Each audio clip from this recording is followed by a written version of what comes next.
Hey, good morning. I'm Dr. Steve Stites, Chief Medical Officer here at the University of Kansas Health System. Welcome back to Open Mics with Dr. Stites. Today we're talking about a few different drugs that you've probably seen in the news. Ozempic, Wegovy, and similar drugs has shown some impressive results for patients trying to lose weight. But it's not as simple as getting injection and then just shedding pounds and not having to do anything else. We're also going to discuss a brand new Alzheimer's drug. So let's just jump right in to morning rounds. Alzheimer's experts are celebrating the FDA's full approval of Leqembi. In a clinical trial, it delayed the progression of Alzheimer's disease by around 5 months. It's not a cure. It comes with risks. We're going to talk about those because joining us now is Dr. Jeff Burns. Dr. Burns is a neurologist at the Memory Care Clinic here at the University of Kansas Health System. More than that, he is one of the best funded, best known Alzheimer's disease experts in the world, not just here, not just in the United States, in the world. He's got a national and international reputation, and he has spent decades researching drugs like Leqembi. Good morning, Dr. Burns. Did I pronounce it correctly? Yes, Leqembi. Yes, good morning. Okay, I want to just ask you, is this the new Wordle or Scrabble word because there's no U after the Q? Who decided on that, Jeff? I don't know. I think they thought that'd be kind of, catchy. Yeah, it's catchy. It's going to catch me off guard. Okay, so after decades without any good news or very little good news in this whole field, it feels like we're starting to crack open a door. Does this change the world of Alzheimer's research? Yeah, I think it does, and it does open the door. We think it's a first step. It's not a cure, but it's a first step. So we're excited. I've been treating patients for a little over 20 years, and nothing's changed over that 20 years in terms of how we treat our patients until now. And this is a new drug. It's fully approved, and we're excited to get it, to add it to our list of tools that we can use to fight Alzheimer's disease. But it is a first step, we believe. We think there's more to come. So recently the FDA had given some approval to another drug that was pretty controversial, but this one doesn't feel like it's quite the same degree of controversy. No, yeah, there's a couple other drugs that have been in the news. Aduhelm or aducanumab has been around for about 2 years, and it's partially approved by the FDA. And there was controversy, and it's only received partial approval. We really aren't using it. This drug, Leqembi, is fully approved by the FDA, and there's more data, solid data, clinical data that suggests it really does have a meaningful slowing of the disease. We're going to argue about the costs and the risks and all against that benefit, but the clinical benefit is clear in terms of slowing things down on average for people who are treated for this new drug. And that wasn't the case for that first drug, Aduhelm. We didn't have the data to really show that slowing of decline in a relatively convincing way. So aducanumab, there's so many MABs out there now. I just say I don't know a MAB because I don't know which one I'm talking about anymore. But there's a lot of these new MAB drugs. What is a MAB drug? How does it work? What's going on with this drug? What's its mechanism? Yeah, that MAB at the end indicates, so lecanemab, donanemab, aducanumab. The MAB is what's important, and that MAB stands for monoclonal antibody. And so these are drugs that are antibodies, which are designed to stick to something. And in this case, these drugs go after amyloid buildup in the brain. And so the antibody targets the amyloid, and then the immune system, when the antibody connects with the amyloid, your immune system sees that and pulls the amyloid out of the brain. So yeah, MABs are everywhere now, these monoclonal antibodies. We heard a lot about them, during COVID. But yeah, so these are monoclonal antibodies, which means they're infusions. They're given through an IV. In this case, Leqembi is given every 2 weeks through an IV and delivered in that fashion rather than, say, a pill. And how much amyloid actually does it pull out of the brain? What percentage reduction is there, do you know? Yeah, well, so we're seeing for this drug, and we've been studying these drugs. You mentioned this for over a decade, and the early ones didn't do a whole lot of removal, but this drug looks like it removes it pretty dramatically. Down to actually, we take people who have abnormal levels, and the majority of them, after they're treated for 18 months, the majority have basically what, normal levels that compare to somebody who doesn't have clear amyloid in the brain. So it's pretty dramatic reduction of amyloid. That we think that's important, but we don't know how important that is because we don't know what amyloid's really doing in the disease, and that's the honest truth. But what we're seeing with this drug is if we pull that amyloid out, we're seeing that clinical benefit, that slowing of decline. It's not a cure. 10, 15 years ago, we thought if we pull amyloid out of the brain, we may cure people. But it turns out, amyloid probably is not the only thing going on that we have to go after to stop Alzheimer's disease, but it does slow things down. Yeah, medicine is so darn complicated. Every time we think we know something, it means we just have more to learn. And that's what I think has been going on for medicine for years. So the drug does come with a black box warning due to some swelling and bleeding in the brain. Talk to us about that. Yeah, there are risks. And, what we're seeing and have seen with these types of drugs over the last decade is that by removing amyloid, we're putting people at risk for a little bit of brain swelling, some shifting of fluid in the brain. And there's amyloid in the blood vessels. And if we pull that amyloid, we can see swelling and we can see little microhemorrhages. And in this drug, it looks at like about 1 out of 5 people who are treated will have this brain swelling or microhemorrhages. And the majority of those people, so 1 out of 5, who have it don't know it.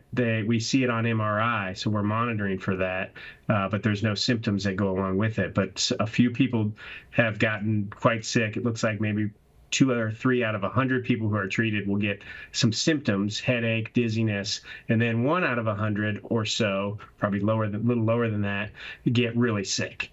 And have serious side effects. So there's some things to weigh, weighing the risks and the benefits. We're going to have to really carefully weigh the risks and the benefits on an individual basis in terms of making the decision whether to treat somebody or not. So who's really the best qualified to receive this drug? Yeah, okay. The drug's been tested in early stage Alzheimer's or mild cognitive impairment.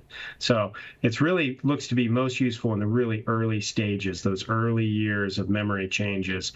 And so we don't think it helps all that much in the moderate to severe, or it does help in those later stages of the disease. So this is something that it looks to be, right for somebody in the really early stages of the disease. So early symptoms. So the Medicare will cover, I think, the cost of this drug, but it's a costly therapy. Yeah, it is. It's costly. Wholesale price is $26,500 a year. And that I'm sure, will be marked up some or a lot. I don't know. But yeah, so it's cost, but Medicare will cover it. That's a big deal. But there is a little catch. They'll cover it if we enroll somebody in a registry where Medicare is able to collect the data and see, are we really having a true impact? And I think that's a reasonable thing for Medicare to be asking, given the cost. And so we'll be enrolling people into that Medicare registry, and then that, Medicare will pay for it. But, there's other expenses not beyond the medication. Like we need to do MRIs over the first year. We're going to do at least 3 MRIs of the brain to look for those side effects. And so, the drug is the costly thing, but then there's other things for people to consider as well. So in terms of making that decision, is this right for somebody? We got to weigh all these, risks and costs with the potential benefits. And, it's not a cure, and not everybody, and it doesn't appear to slow things down for everybody, but it does appear on average to really slow things down for people, as you mentioned, 5 or 6 months over an 18-month period, very early in the disease. The big question is what happens beyond that? Will that benefit expand over time in the years to follow, or will it go away? We don't know. We're hopeful that the benefits expand over time, and so by treating early, we'll have hopefully a big impact for individuals over time, but we don't know that yet. This is such a terrible disease. I got fingers crossed, and I suspect you're going to be prescribing Leqembi now. Yes, we got a list of people who are really interested, and I think, my hope and my sort of gut reaction right now, and it's more the gut, I guess, is those people in the really early stages. This is going to be an important thing for us to consider on an individual basis for people with really mild changes that fit the criteria for this drug. Yeah, that's terrific. So, Dr. Burns, one last question. Are you in your office? I am. Okay, I just want to say bless you, because I love it when other people also suffer from messy desk syndrome, also known as MDS, and I have it too. It's great to see. Anytime you want to get on the show and talk about, I don't know, MABs or whatever other new therapies are out there, that's awesome. And make sure you're right there, because you can make me feel better about myself. I do appreciate that. Okay, so I thought about putting one of those screens up behind me to hide it, but they said I didn't need to. So no, you don't need to. This makes you look much more authentic. That's awesome. Thank you very much for being here. We could spend this entire program talking about this. I'm sure we will in the near future. Thank you so much. Well, thanks for having me. All right, switching gears to weight management. More than 2 in 5 American adults have obesity, according to the National Institute of Health, or the NIH. Diet and exercise have been the tried and true advice for patients. Listen, I sit in the clinic all the time, and I say to somebody, they say, what am I going to do to lose weight? And I say, eat less, exercise more. That doesn't go very well. Just to say that, there are a few people who are pretty mad at me about that. And, you know, as I've gotten older, I understand it, because I exercise all the time. I keep putting on weight. How does this happen? Bariatric surgery is sometimes an option, and now doctors are adding drugs like Ozempic to their toolbox. You've probably heard a lot about that lately. Well, today we're going to have a nice, good, deep conversation about these therapies. Joining us today is Dr. Joanna Finkel, an OBGYN, who also, did I say it right, Joanna?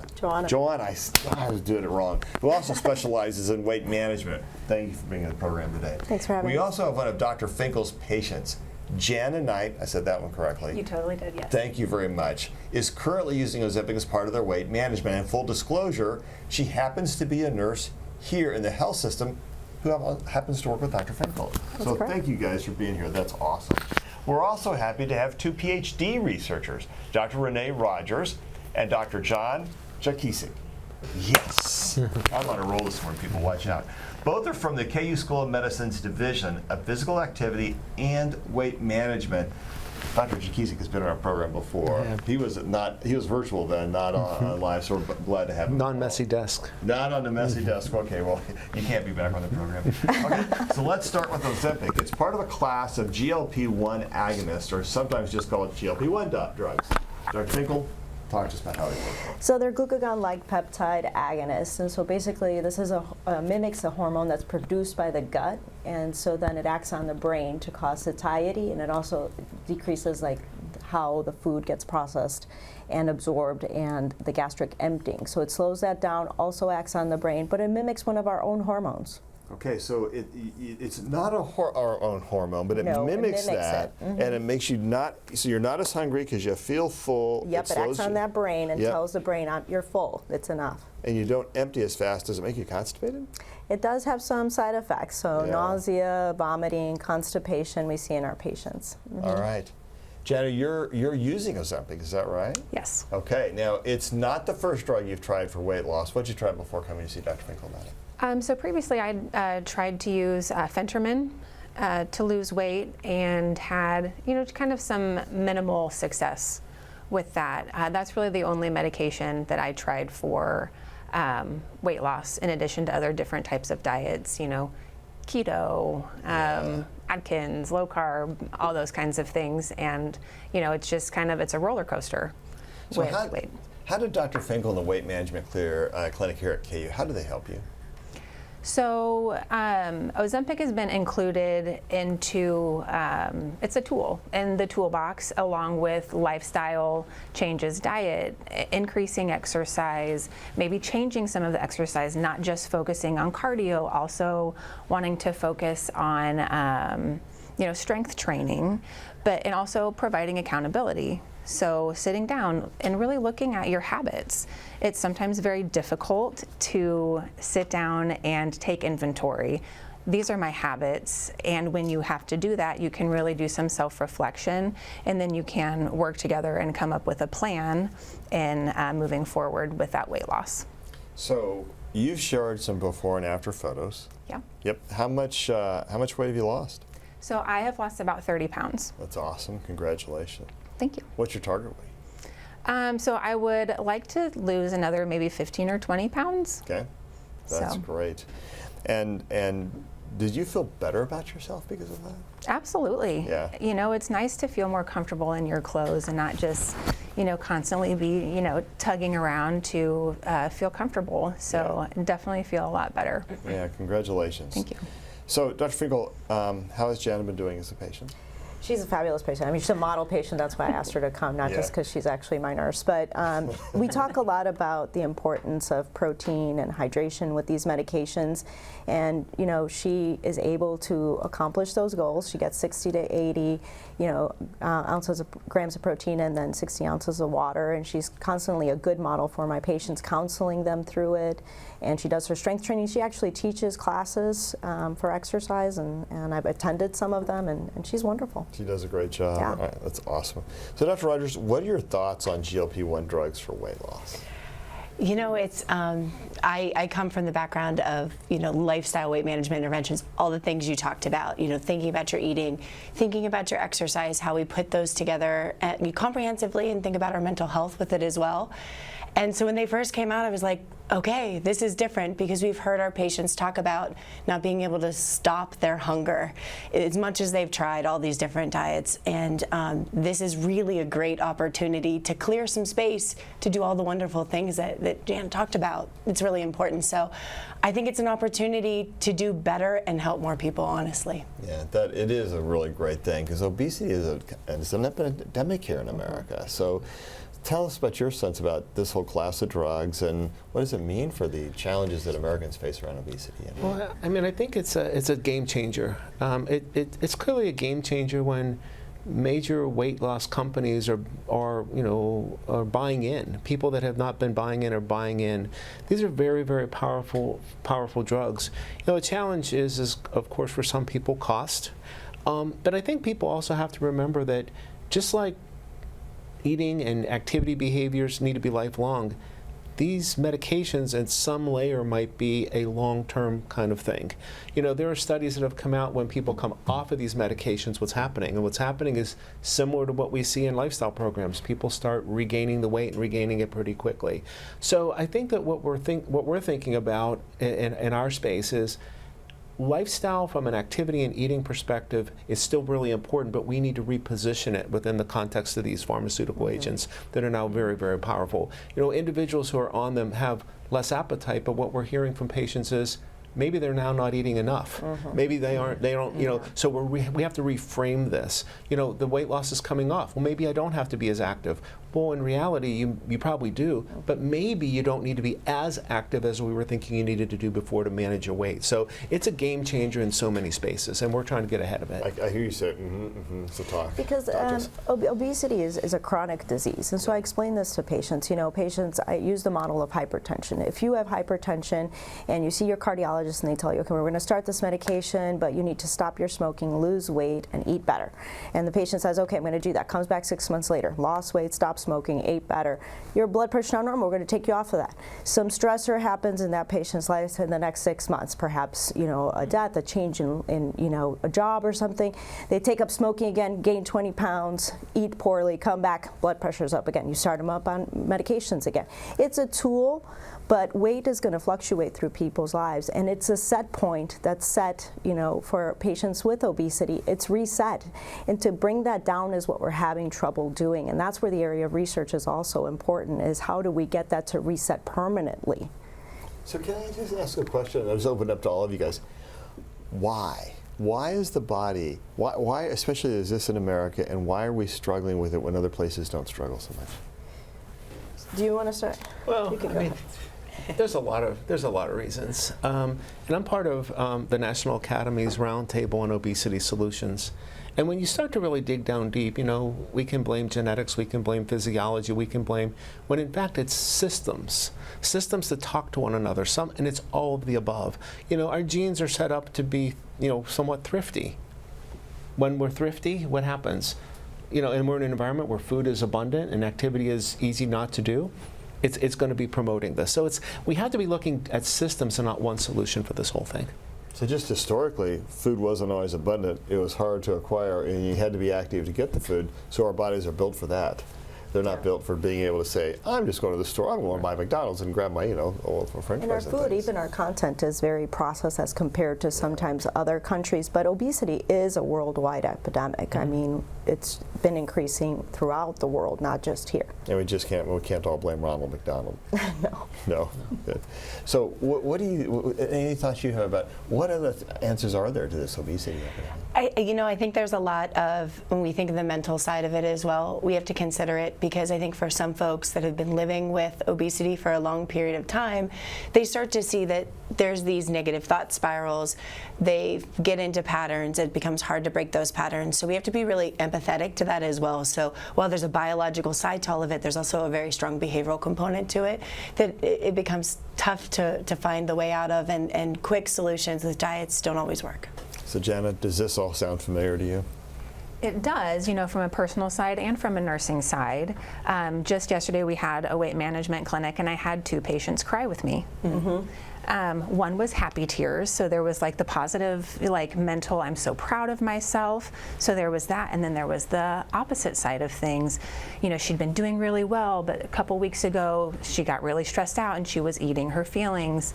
Eating her feelings. That's exactly what she said. And she's like, 2 weeks ago my weight would have been better, and so really focusing on that and listening to patients and validating that and trying to help them find those types of solutions.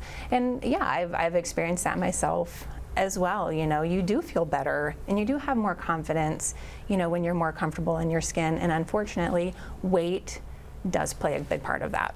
Yeah, what a remarkable story. So we've talked about how it probably means people have to be on these forever. Is that your sense? So I may say on and off, or you may be on some sort of medication, because these GLP-1 agonists are just one of the various types of medications we have. They are clearly right now the most effective. There's other ones coming through the market that will soon be pills that are in phase 2 trials. Yes. And always better than an injection, right? Right, and they should be less expensive as well. But these are, again, there's other medications. Wellbutrin has been classically used. So I change the medications as the patient progresses, and then we may jump back on them. So they're tools, but again, what we work on is, like Jana was saying, habit changes, strength training, like you guys were saying, behavioral changes, and lifestyle. And if we are able to make those within the span that they are on the GLP-1 agonists, then it's less likely to regain. And that's what the studies may show in the future.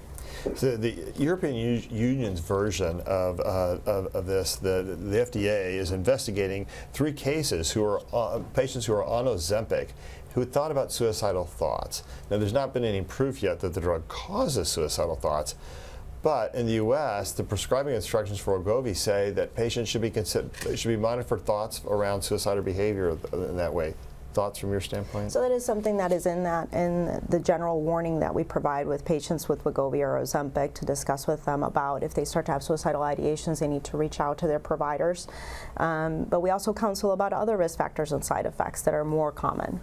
So Dr. Finkel mentioned, I'm sorry, I kind of keep all the names straight all the time. I think I got it right that time. You did. So mentioned some new drugs and things. Are you guys doing some research and testing on new therapies? So we're actually we're working actually pretty closely with some colleagues at other institutions that are really kind of at the front line of these developments. And we're hearing about the triple G drugs and other things that are out there. So what our philosophy is right now is, one, it's really hard to get even the medications for research purposes. So what we're trying to do is naturalistic experiments where we're trying to take patients who are through our weight loss clinic who are getting these medications and trying to see what's changing in them so we can better understand how to better treat patients. So that's our goal right now until we're able to get a lot of this ramped up. You mentioned the mental health aspects of that. Yeah. This has got to be really a big part of this whole weight loss program. Yeah, absolutely. And so much of it is patients, trying to figure out their, managing their behaviors. It's a big thing. Feeling guilt, but also what they're hearing from the outside right now, I think is quite fascinating. They talk about going on social media and the people that are very much against it, and then other people that are very much in support of it, and really struggling to know where to get the right information from. And that's something that, is it okay that I'm taking this? Is it right? Is to have this, extra agent, and really taking some time to talk about that is probably something we should be managing in the clinic as well, to really say, like, I know you're feeling this way, why are you feeling this way, what things are getting in the way, not only for yourself, but what are you hearing from the outside that may be impacting the way you feel? Yeah, it's an interesting thing. So, you know, one of the things, so I'm older. I'm sure I'm the oldest person in this room at the moment. So I practiced during the era of fen-phen and did a lot of pulmonary disease and started the pulmonary hypertension clinic here many years ago. And fen-phen ended up causing lots of heart valvular disease, lots of pulmonary hypertension, and we had to work our way through that, and we saw the difficult side effects from it. Any sign of any of that with Ozempic so far? So there is a class of patients that we don't prescribe it for, you know, anyone who's had a history of medullary thyroid cancer or MEN2 syndrome, and we screen for those. Those are, you know, increased risk of thyroid cancers. But overall, what I counsel patients about is that there are risks to having obesity or being diagnosed with obesity, which means the risk of endometrial cancer is one of them, specifically in my field, and then breast cancer. And so it's not without any risk to have obesity as a diagnosis. And so these medications offer an opportunity. Plus, we've known about these for decades, you know, over a decade, because they've been used for diabetes, and so now they're transitioning to weight loss. Yeah, I think, and you know, one thing that we know is that American Home Product, who had fen-phen, also covered up a lot of the data, and now I think we have a lot better data monitoring than we had back then. And I think the Ozempic is a lot better. All right, so let's check the COVID count. But first, reminder for all of you to send in any questions you have to either YouTube, Facebook, Twitter, or email the Medical News Network. We'd love to get those questions. We'll be happy to answer them.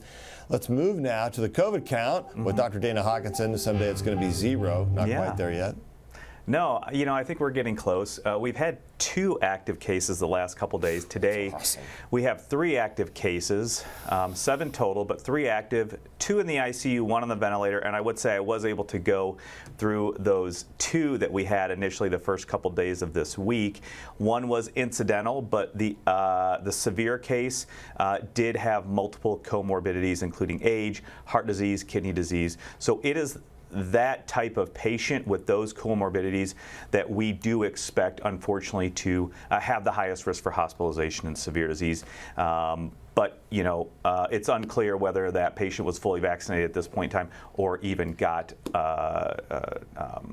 Paxlovid as an outpatient. We know getting Paxlovid as an outpatient, especially for high-risk patients, does reduce your risk of hospitalization and severe disease as well. Yeah, you know, a couple of quick thoughts about it. First, this is a nadir. I love this number. Yeah. Let's keep it there. I'm sure the fall will be a little different. Second, evidence coming out in Nature now that deer are a reservoir for COVID. Did you see that as well? Yeah, you know, just listen to some other podcasts and other scientists speak.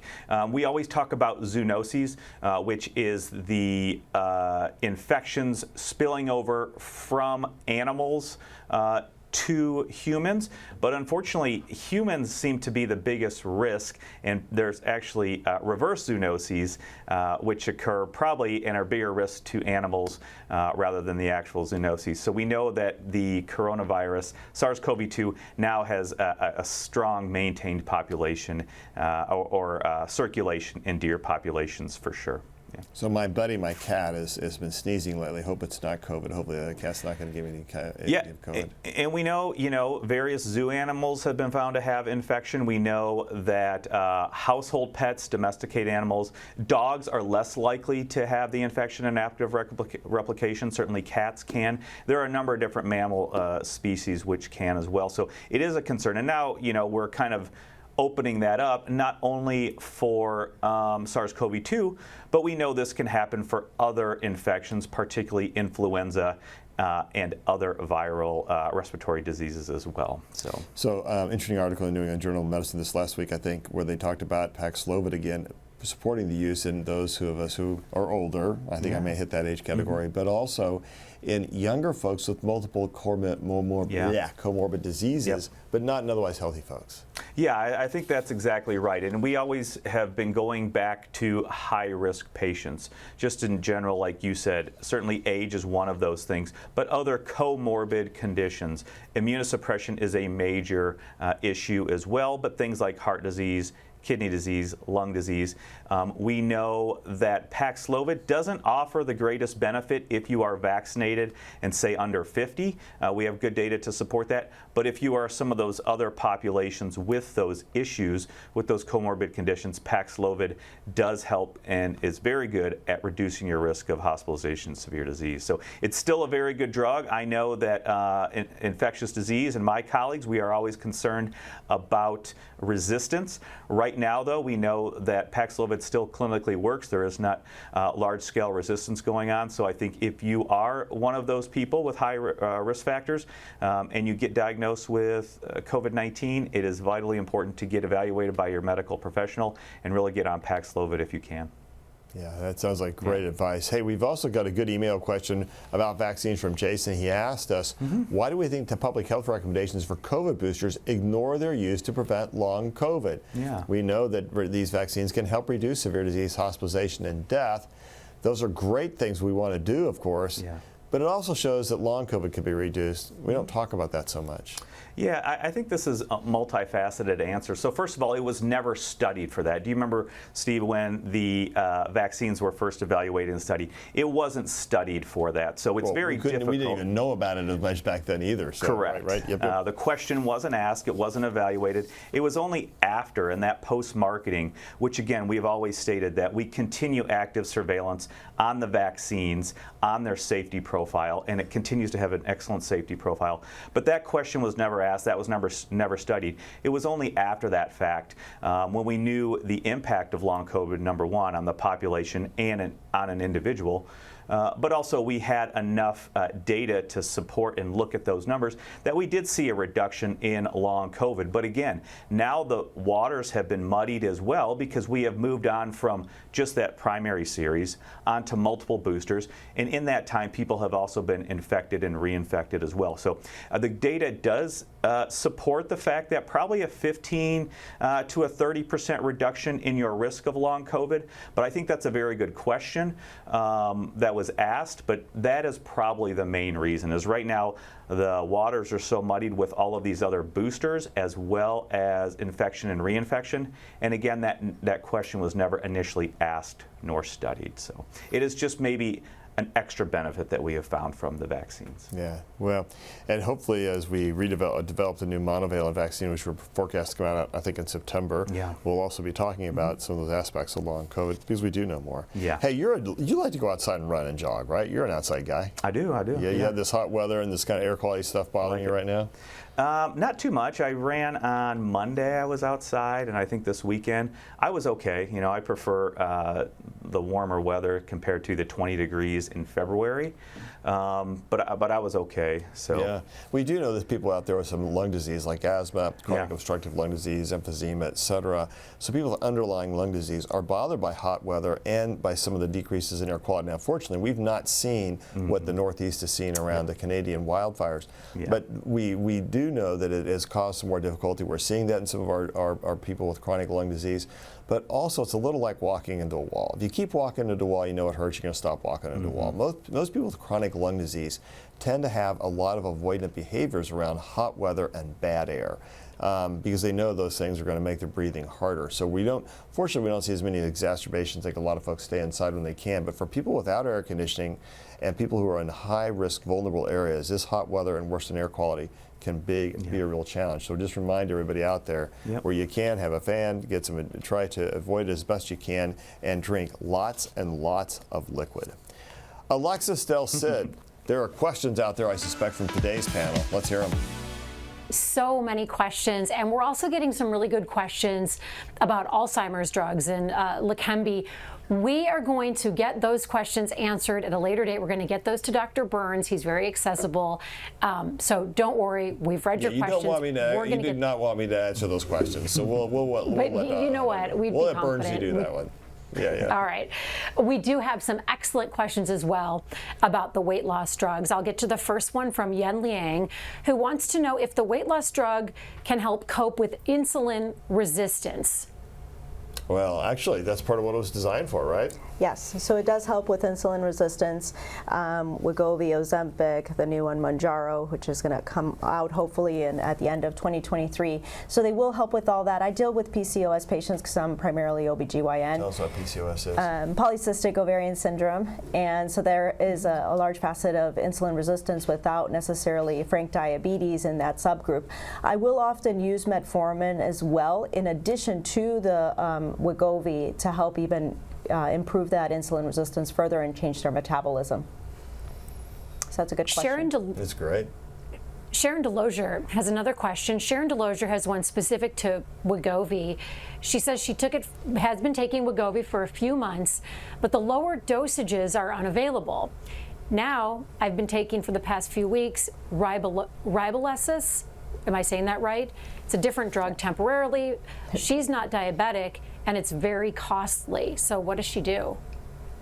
So I get that's a big problem right now. So unfortunately, Wegovy in any sort of dose is completely out until I understand October, November. They're having troubles with production. And so I've been switching patients to Saxenda, which is another weight loss drug, but the problem is now that one is also unavailable. So as you can see, we're having trouble meeting that gap. And so often I will have to place patients on there's other medications. So if she talks to her provider, I've been bridging patients with medications until we can get the Wegovy supply back up, and then figuring out where to start them back. But this is just a bump in the weight loss journey, and I try to tell patients this is a marathon and we have to take steps towards it. And so just reaching out to their provider and seeing what is an alternative until we can get the Wegovy supply back up, and just staying on path in terms of behavioral and lifestyle changes. I think one of the things people have to understand is that these drugs were never meant for weight loss initially. Yes. Right? They're meant for diabetes management. So that's this many patients. When you throw in weight loss, it's this many patients. And so these companies had and it's escalated, the demand has escalated really rapidly over the last year. Their production was never meant to be here. It was meant to be here. Because you don't want to overproduce drugs because they sit around, they expire, it's costly. But now they have to ramp up to get there. It takes time, and the FDA is real strict about making sure your manufacturing standards. We heard earlier this year, the FDA closed down a plant in India for American use because it didn't meet manufacturing standards of a different drug. So it's just a big deal. So it's unfortunate because there's a lot of, if you're on social media or things, you can hear a lot about Groupons and things for getting semaglutide, because Wegovy, Ozempic, they're brand names, right? Ozempic is for diabetes, Wegovy used for weight loss, but they're all semaglutide. And so I've seen Groupons advertising semaglutide from compounding pharmacies, and I want to really discourage the public from using those because unfortunately they're not safe and they're not meeting the guidelines that are set up by the FDA. So they may have other compounds that may have adverse side effects. And people sometimes get frustrated at the FDA. I just want to say the FDA does a great job at keeping the American therapeutic pipeline safe, and I don't think they get anywhere near enough credit for the hard work they do. Alexis. I have a great question from Sharon Chapman Whitlaw. She wants to know, do you have to take larger amounts of Ozempic to lose weight than the prescribed amount for diabetes? You're prescribing it.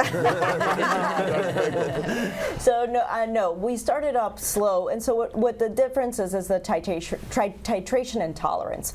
So if I have a patient, I'll start it at the 0.25 dose, and then you can go all the way up. But the problem is tolerance. Will patients have a lot of nausea, vomiting, dehydration? You have to meet with them often, and that's why we're prescribing it, because we want to make sure that how does the patient look? I'll meet with the patient and see, take their history, their dietary history, their intake, and their exercise, and then determine, can we go up or are we good there? Are you losing enough weight at the 1 milligram that I don't need to have extra side effects at the 1.7? So it's not going all the way up. It's just deciding on a case-by-case situation. Okay. I have a vaccine question. This one is from Katie Allison. Katie wants to know, do I wait until September for the new vaccine, or do I do my second combo shot now? I have an autoimmune disease. That's a great question, Hawk. There's not a lot of disease out there right now. Bivalent doesn't look quite as effective against some of these variants. But is there harm in taking another shot? There's likely no harm. We have people with multiple vaccinations because of things like immunosuppression. But I think, just as you said, Steve, there is not a lot of circulation of the virus. I would probably encourage just to wait. We're nearing that time when the vaccine is going to be available. Certainly always talk with your individual healthcare provider, but I think holding off and waiting until the new monovalent booster is available is probably the best option. If you do happen to have symptoms, I would get tested as early as possible and then speak with your provider about getting on Paxlovid as well. And I think it's always an individual decision. I'm 63, have a history of prostate cancer, a few other medical problems, and happen when you get a little older, and I'm waiting for the monovalent vaccine to come out. I'm very much, I'm going to get my vaccine, but I'm waiting right now for monovalent just based on the data that's out there and the low level of circulation and trying to stay healthy with other activities. Yeah. Fran has a really good question. I'd love to know your take on this. Fran writes, I've heard BMI is not a great measurement, but it's still being used. Why? Okay, guys, research folks, talk to us about this. Well, we will, and actually we are presenting an abstract on this at the Obesity Society meeting in the fall. Yeah. You know, there's a lot of controversy around this. BMI is an initial screening tool. It's not a diagnostic tool. It just simply suggests that maybe there's something more that needs to be dug in and looked at. You know, and it's an easy measure, height, weight, easy to measure. There are more complex things. A lot of people say, well, why don't we do a waist circumference? In our hands, in research hands, we have variability in how that measurement is done. And we can only imagine what would happen when you kind of don't standardize it in a clinical way. And it's kind of like, you know, just throwing, you know, more fuel onto the fire. So we see BMI as a good initial screening tool, and then the clinician digs deeper when that BMI is a little higher to see is that BMI really a health risk for this patient or not. The one challenge that I think is coming up in this space, and we're talking a lot about this, is at this moment in time, a BMI might not be indicating that a person has, you know, other risk factors. But it's the length of time that the person is exposed to that high BMI that might be the problem. So it may not be a problem today, but if you stay at a high BMI for 10 years, that's where the problem could be. So there's a lot of controversy here, but we still think it's a good initial screening tool. So Dr. Rogers, I saw you shaking your head. Yeah, I think, you know, it's not perfect. We can call it what it is. It's absolutely not perfect. But at the same time, we have to start somewhere, and if we're completely ignoring the issue, we may not be doing the justice that it needs. But I think it also comes down to the context. Just telling someone that they have a high BMI and leaving it at that isn't always helpful, but really talking about everything we've been saying today. The profile, the risk factors around it, but also what are you doing in your lifestyle? Can you be moving more? Having a really deeper conversation of everything that goes around the BMI could really be meaningful. And the other thing I think of the BMI, it could be different at different ages, Yeah. and it doesn't, most of those nomograms don't adjust for that. That's correct. That is correct. I try how I make myself feel better, because I was complaining and whining these guys before the program started. I put on about 25 pounds in the last 40 years, and I just don't understand it. Who designed the human body like that? Well, whose plan was that? All right, Alexis, I'm done whining this one's great. for the moment. It is got a question from Lee. Lee wants to know, how do the doctors feel about the health at every size movement? The idea that obesity isn't something that requires treatment. This has gained a lot of momentum, particularly online. All right, let's have a good conversation about this. First of all, I'm going to ask you what you think about that. You educate patients about this all the time? So on one hand, I definitely agree with that. You know, we're not just looking at weight, we're also looking at labs. So you're looking at cholesterol, you're looking at, you know, thyroid levels, et cetera, et cetera. And so, yeah, there are healthy individuals at different BMIs. And then there's also the mental health aspect as well. So that comes into play. I know for me, you know, I may look very healthy, but I also deal with hyperlipidemia or high cholesterol. So starting the weight loss journey hasn't just been about losing weight, it's also about making myself healthier.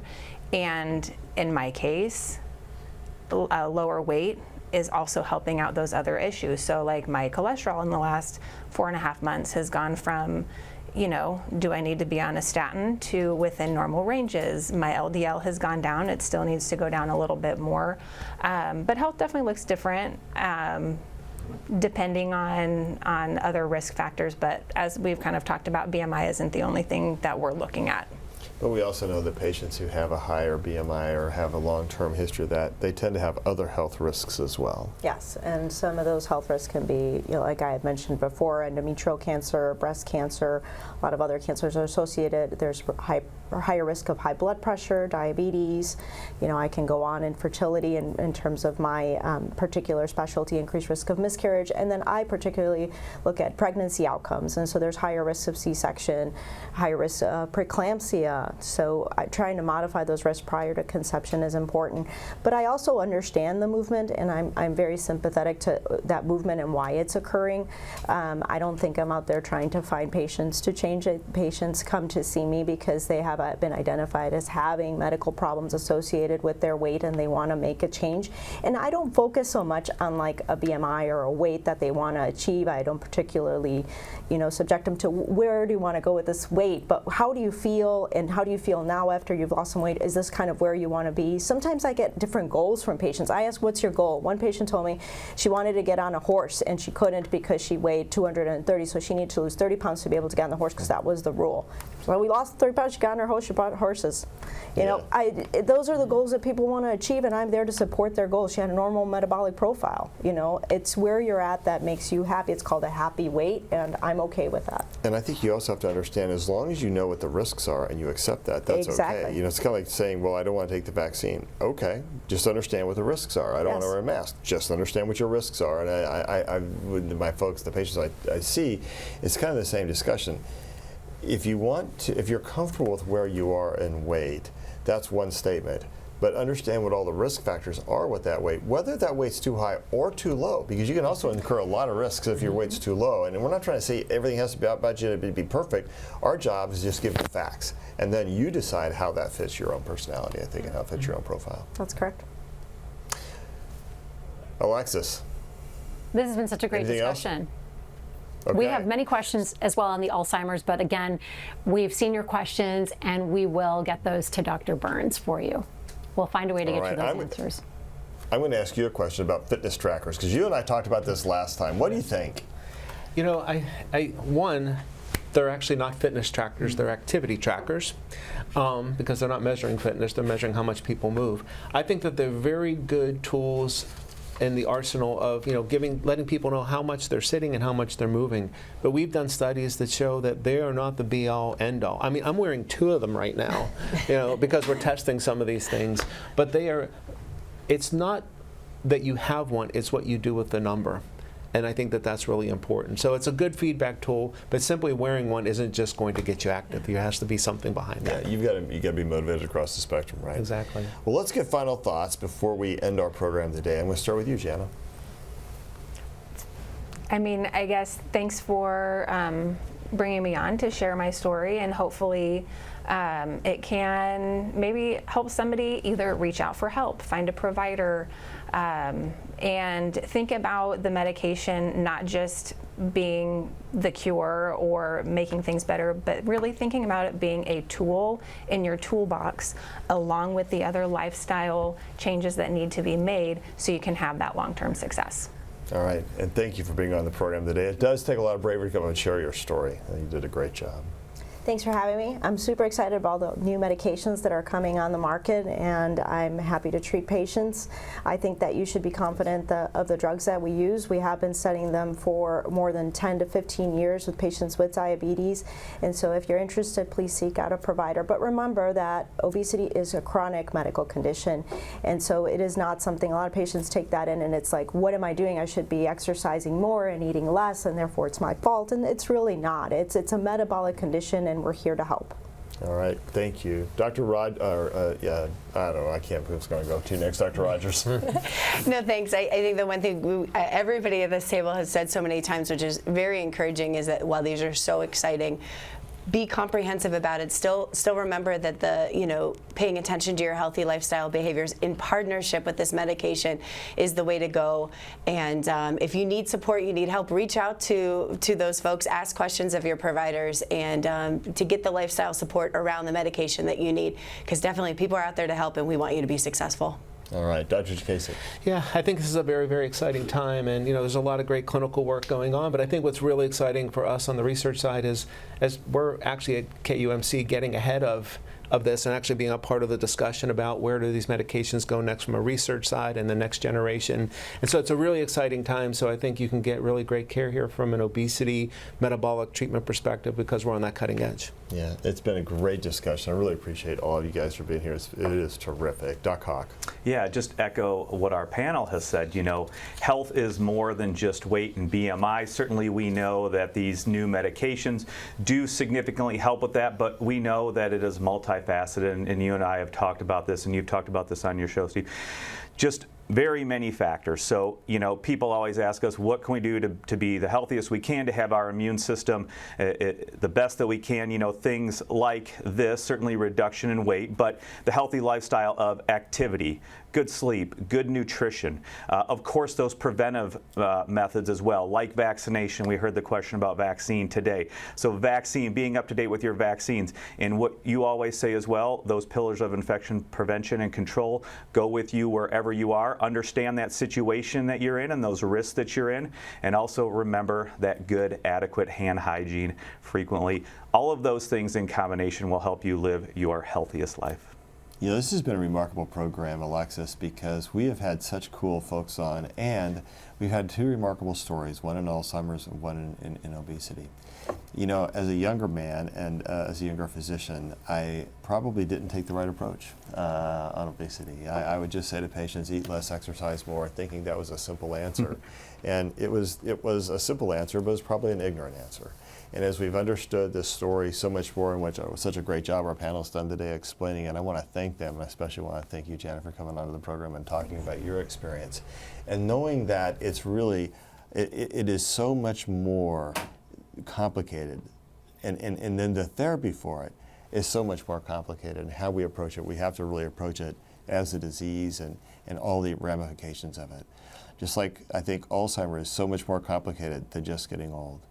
And so at the end of the day, we keep saying the same thing. Faith, hope, and science, when they're roped together, perform a really strong bond. You've heard about it today in two remarkable developments in two very difficult to manage diseases, and from a great story from our panelists. Well, thanks to you all for being here, and keep remembering that combination of faith, hope, and science, man, it can bring a lot of good days ahead. Thank you all so much.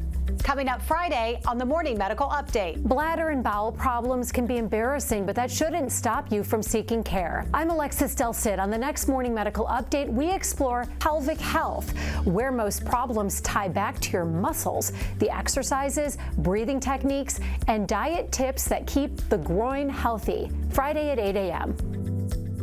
Subscribe to our Morning Medical Update and Open Mics with Dr. Stites podcast. Now everywhere podcasts are available.